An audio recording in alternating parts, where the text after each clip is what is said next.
दोस्तों नमस्कार, मैं राकेश श्रीवास्तव। अरविंद केजरीवाल पिछले लंबे समय से चुप्पी साधे बैठे हुए थे, या यूं कहे कि दिल्ली विधानसभा चुनाव में मिली करारी हार के बाद से ही अरविंद केजरीवाल का मीडिया के सामने आना या आम पब्लिक के बीच नजर आना बेहद कम हो चुका है। लंबे समय से गायब अरविंद केजरीवाल ने जोरदार वापसी करते हुए राहुल गांधी पे बड़ा हमला बोला है।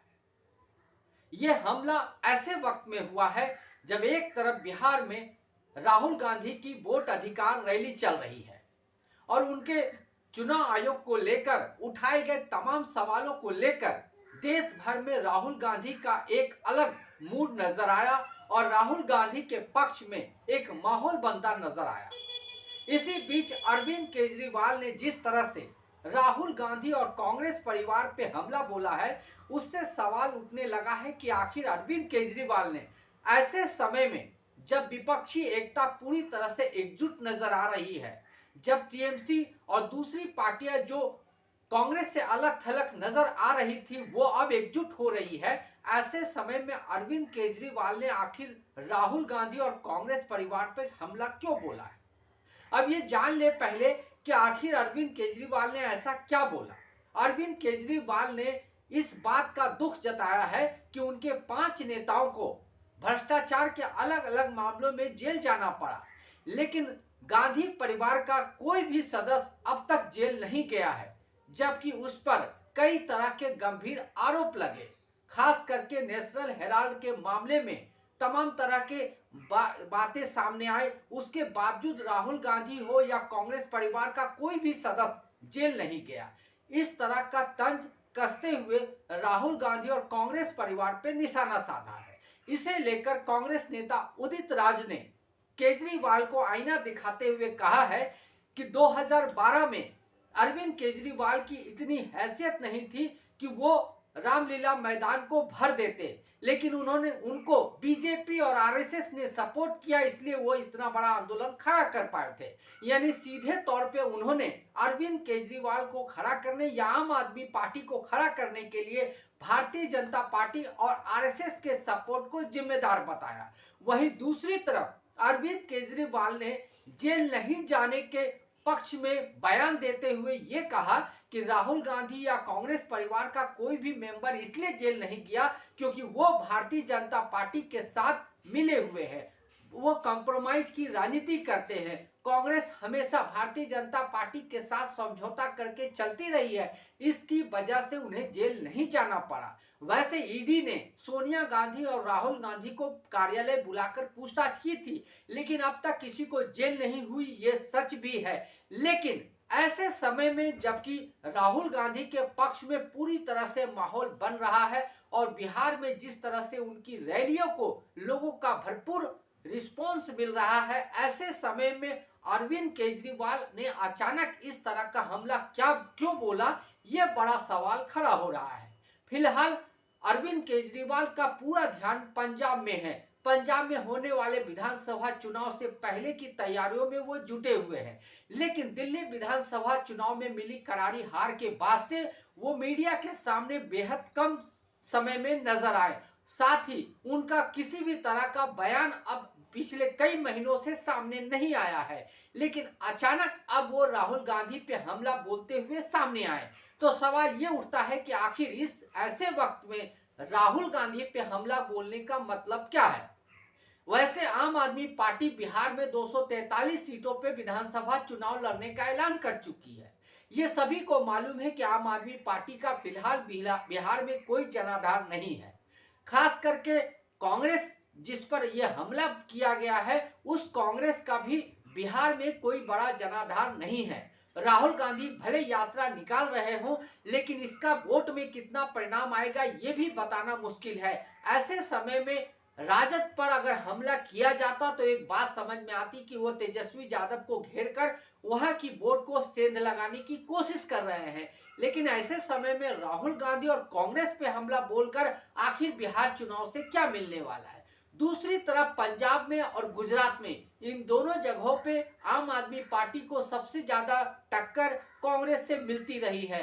हो सकता है कि इसकी वजह से उन्होंने एक माहौल बनाने के हिसाब से इस तरह का बयान दिया हो।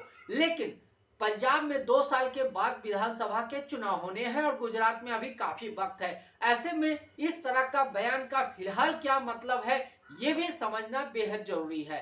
हो सकता है कि राहुल गांधी पर हमला इसलिए बोला हो क्योंकि अरविंद केजरीवाल सहित कई 5 नेता आम आदमी पार्टी के जेल जा चुके हैं और ये जेल जाने की यात्रा के दौरान कांग्रेस पे कई तरह के आरोप लगे, लेकिन कांग्रेस के किसी भी नेता को जेल नहीं हुई। ये एक पहला दुख हो सकता है जिसकी टीस अरविंद केजरीवाल के मन में हो। दूसरा, अरविंद केजरीवाल का जो शराब घोटाला सामने आया था उसकी सबसे पहले शिकायत कांग्रेस की तरफ से ही की गई थी। अजय माकन ने बाकायदा प्रेस कॉन्फ्रेंस करके कांग्रेस पे अरविंद केजरीवाल पे गंभीर आरोप लगाए थे। इसके बाद ही कार्रवाई शुरू हुई और कई नेताओं को जेल जाना पड़ा था। हो सकता है कि इसी बातों को ध्यान में रखते हुए अरविंद केजरीवाल ने ये निशाना साधा हो। दूसरी तरफ एक बात और नजर आ रही है कि जिस तरह से टीएमसी या दूसरी जो विपक्ष की पार्टियां हैं कांग्रेस से दूरी बना चुकी थी, कांग्रेस से अलग हो चुकी थी, इस वोट अधिकार यात्रा के दौरान और चुनाव आयोग के खिलाफ जिस तरह से कांग्रेस का रुख रहा है उसे लेकर अब टीएमसी और तमाम विपक्षी पार्टियां एकजुट हो रही है और कांग्रेस की तरफ से राहुल गांधी एक ऐसे नेता के तौर पे उभरे हैं जिसे विपक्ष की तरफ से भी मान्यता दी जा रही है। हो सकता है कि अरविंद केजरीवाल को ऐसा लग रहा हो कि फिलहाल चुनाव आयोग के खिलाफ बयानबाजी करके वोट अधिकार यात्रा निकालकर राहुल गांधी विपक्ष की वो जगह पूरी कर रहे हैं जिस जगह पे हो सकता है कि अरविंद केजरीवाल की खुद की भी नजर हो। तो संभवतः अरविंद केजरीवाल राहुल गांधी के बढ़ते आधार या ग्राफ को देखते हुए भी ये बयान दे सकते हैं। दूसरी तरफ अगर और बात देखें तो संजय सिंह हो या दूसरे जो आम आदमी पार्टी के नेता है, हाल के दिनों में जब इंडिया ब्लॉक की बैठक हुई थी उस बैठक में शामिल हुए थे। साथ ही राहुल गांधी ने जब से चुनाव आयोग के खिलाफ अपना भ्रष्टाचार का मुद्दा उठाया है उसके सपोर्ट में भी संजय सिंह समेत तमाम आम आदमी पार्टी के नेता नजर आए थे। यह अलग बात है कि आम आदमी पार्टी इंडिया ब्लॉक से अलग हो चुकी है, तो हो सकता है कि अरविंद केजरीवाल ने अपने ही नेताओं को एक मैसेज देने के लिए कांग्रेस पे यह हमला बोला हो ताकि कांग्रेस से जो नजदीकी संजय सिंह या दूसरे नेता बना रहे हैं वो सचेत हो जाए। कुल मिलाकर ऐसा लग रहा है कि अरविंद केजरीवाल के इस बयान का मतलब ये है कि फिलहाल जो राहुल गांधी पूरी मीडिया में चर्चा में बने हुए हैं और जिस तरह से देश भर में उनके पक्ष में माहौल बन रहा है, ये देखकर हो सकता है कि एक पार्टी के तौर पे अरविंद केजरीवाल को ऐसा लग रहा हो कि विपक्ष की ये जो जगह है वो पूरी तरह से राहुल गांधी खा रहे हैं और हो सकता है कि इसी की टीस उनके मन में हो। इसी वजह से उन्होंने बयान देकर एक फिर से मीडिया में खुद को स्थापित करने या खुद को एक बड़े नेता के तौर पे स्थापित करने की कोशिश की हो, ताकि जिस तरह से राहुल गांधी को लेकर बाजार या आप समझ लें कि पॉलिटिक्स में चर्चा गर्म है, ये चर्चा थोड़े समय के लिए ही सही लेकिन अरविंद केजरीवाल की तरफ मुड़ जाए। हो सकता है कि वो इस बात से भी दुखी हो कि बैठे बैठे कैसे कांग्रेस पूरी तरह से एक राजनीतिक माहौल बनाने में सफल रही और किस तरह से आम आदमी पार्टी पीछे छूट चुकी है। इसी की टीस अरविंद केजरीवाल के मन में नजर आ सकती है। फिलहाल अरविंद केजरीवाल ने यह बयान क्यों दिया ये देखना बेहद जरूरी है, लेकिन कपिल सिब्बल ने अपने हिसाब से अरविंद केजरीवाल से कहा है कि आपने कई नेताओं पे भ्रष्टाचार के आरोप लगाए और उसकी वजह से आपको कई बार माफी मांगनी पड़ चुकी है। ऐसे में आप अपने ही नेताओं से लड़ने की बजाय आइए साथ बैठकर लड़ाई को आगे बढ़ाते हैं, यानी उन्होंने विपक्ष के साथ उन्हें जुड़ने का ऑफर दिया है। लेकिन अरविंद केजरीवाल का यह बयान 2-3 तरह से देखने की जरूरत है। एक, भारतीय जनता पार्टी एक ऐसे नेता को पीछे छोड़ चुकी है जो दिल्ली में उनके लिए सरदर्द बन चुकी थी। दूसरी तरफ कांग्रेस जो काफी पीछे चल रही थी वो अचानक से राहुल गांधी के नेतृत्व में फ्रंट फीट पे आ गई है और इस बात को लेकर अरविंद केजरीवाल को ऐसा लग रहा है कि अब दिल्ली हो या पंजाब हो या गुजरात हो, हर जगह राहुल गांधी का असर नजर आ सकता है। हो सकता है कि इसी माहौल को तोड़ने के लिए या इस जगह की भरपाई से रोकने के लिए अरविंद केजरीवाल ने मीडिया में आकर इस तरह का बयान दिया है, ताकि राहुल गांधी के पक्ष में, कांग्रेस के पक्ष में माहौल जो बन रहा है उसे किसी तरह से डाइवर्ट किया जा सके।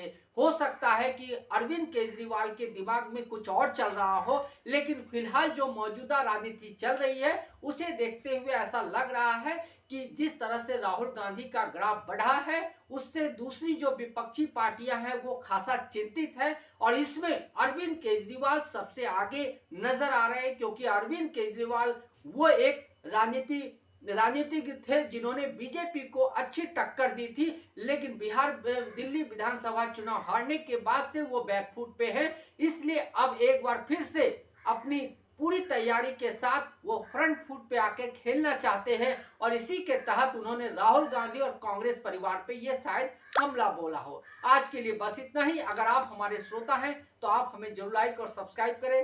तब तक के लिए नमस्कार।